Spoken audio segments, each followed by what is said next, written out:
Rise and shine on Australia's Vision Christian Radio. Well, we're very excited to have Jason Gray on the line. Good morning, Jason.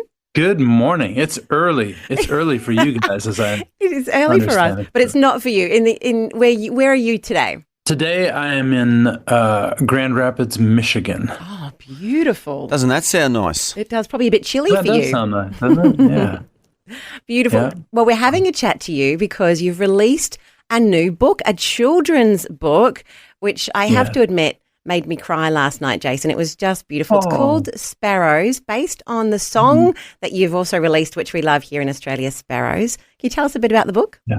Yeah, you know, I've been, and also I should explain for anyone who's not familiar with me. I do have a speech handicap known as stuttering. There it is, right there, which comes into play in the book, you know. But I've wanted to write a children's book for a number of years, and we finally got around to doing it last year. I got to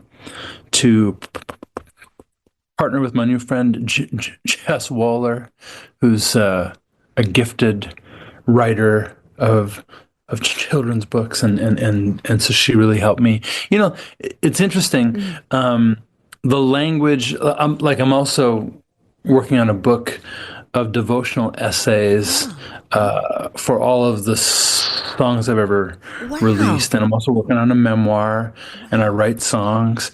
And the language for like a memoir and a devotional essay book is very different from songwriting language, is very different from children's book language, you know. And so Jess was a wonderful person to collaborate with, and I learned a lot, you know.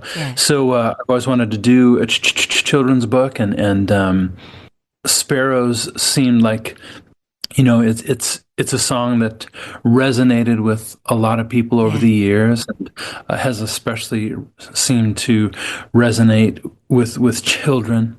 And so we thought, you know, let's do a book based on the song, you know. And the main character in the book, the protagonist, is a little girl named Ellie, and she also has a speech handicap, and she is she's learning how to navigate two bullies in her life. There's a girl at school who teases her about her speech, and she's very nervous about that. But she's also having to battle the bully of anxiety in general. And the book is about how she learns how to overcome both of those. So with trust, it's beautiful, and with kindness. And it is incredible. I'm trusting in God. When I read the book, and I was just so touched. And you can see Ellie moving through, and she has this speech impediment, and you can tell Jason, like, it is real. She's in the classroom sitting next to the bully in this situation, Annabelle, and having to deal with that in life. Is that something that you experienced growing up with a speech impediment, Jason? Yeah. You know, I got teased a little bit about my speech in school. It doesn't take much, though, right? No. It only takes a little bit to make you self-conscious and feel like I never want to feel that again. And so I was the kid. You know, there was a movie a number of years ago called The King's Speech. Yes. Have you ever seen that movie? Yeah, I love that movie. And it's about the king. I can't remember which one it was, but he had a stutter and had to give a very important speech at a critical time in the history of England during the war. And the actor who played him, Colin Firth, when he was interviewed about how he prepared for his role, he said, you know, I was less interested in mimicking the mechanics of stuttering, and I was more interested in portraying a person who had things to say and he couldn't get it out. And I thought, oh my gosh, that's brilliant. That's exactly what it felt like all my life, especially when I was a kid. I was hesitant. I had things I wanted to say. Obviously, I write songs. I'm working on books, right? I had things in me I wanted to say, but I was afraid to raise my hand, because of the embarrassment or being singled out. So yeah, that part of it is autobiographical in that way. Yeah. Jason, obviously you found that when you sing, the stutter isn't there anymore. How old were you when you discovered that you had a voice through singing? Because some of the parents listening to this show right now may have a child with a stutter as well. So what age were you when you realized that? Yeah. It is weird, right? Like I can sing, but I can't speak fluently, which means, like, I guess I could sing everything all the time, but I think that would be more awkward than the actual speech handicap. I think that'd be pretty cool, actually. This guy thinks he's in a musical or something. I'm trying to think of when I don't have a memory of really like a aha moment, but I do remember I used to live with my grandparents when I was a little kid, and they loved an American TV show called Hee Haw. I don't know if you guys ever heard of that. I haven't heard of that one. Australia, but it was like a variety show that featured a lot of like bluegrass and country music. And I believe one of the guests that they had on there was a country singer from the U.S. named Mel Tillis. I don't know if you guys ever heard. I haven't. Have ever heard of him. A classic country artist, and he had a speech handicap, and it would go away when he would sing. So I remember identifying with him, and that's probably where I first began to put together, like, oh yeah, like I could. It goes away when I sing too, Yeah. It's funny, you said, if you're in a musical, you'd be okay. I have heard some Hebrew scholars say that in the Garden of Eden, they believe God and Adam would sing to each other as a form of communication.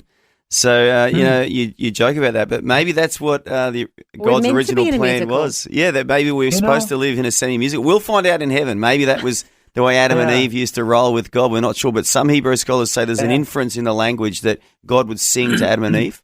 That's beautiful. I was on the plane once with a friend of mine who is now the guitarist for Need to Breathe. I don't know if you if you guys know that. Yeah. And he's from Minneapolis, Minnesota as well, which is where I'm from in that area. He was asking me about the speech thing, and I said, yeah, and it goes away when I sing, and a lot of people speculate that has to do with breathing, because you automatically breathe properly when you sing. And I was kind of explaining some of the ideas behind that, and he smiled at me and said, that, or maybe it just means we were born to sing. We were meant to sing. And I always thought that was beautiful, and you just gave a little bit of credence to that idea, actually. So that's beautiful. I was having a conversation this week about one of the things that is valuable for worship and for a congregation on a Sunday morning is that you walk in the door and the week that you've had has done its worst to make you numb and disconnected from your own heart because of all the constant demands and then when you sing a love song to God, it can reconnect you to your affection for God. It can reconnect you to your own like tenderness and the core of who you are. So I see a value in that. I also think of that, like, I would say that's what worship does for me, in terms of like, if I'm directing it toward God, if the goal of worship is to bring glory and honor and pleasure to God, it seems like that happens more when I'm worshiping with the way that I live my life, when I care for the poor, when I, in this book I'm working on, I tell the story of there's a camp that I've done the music and the speaking at for the last 28 years, every summer. And once we were out there, and it was the end of the week, and the whole staff was having the end of the week meeting in the gazebo down by the lake, and we're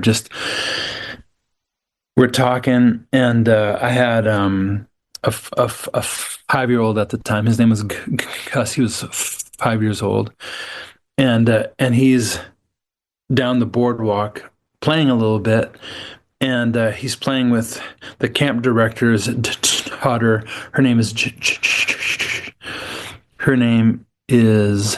Josie, and she's sweet and gentle and delicate, and my little boy Gus is more rough and tumble, and so like I'm keeping an eye on him to make sure he doesn't try out any Jedi kung fu moves on delicate little Josie, and I'm a little bit anxious because he can be that way, like he can be very active and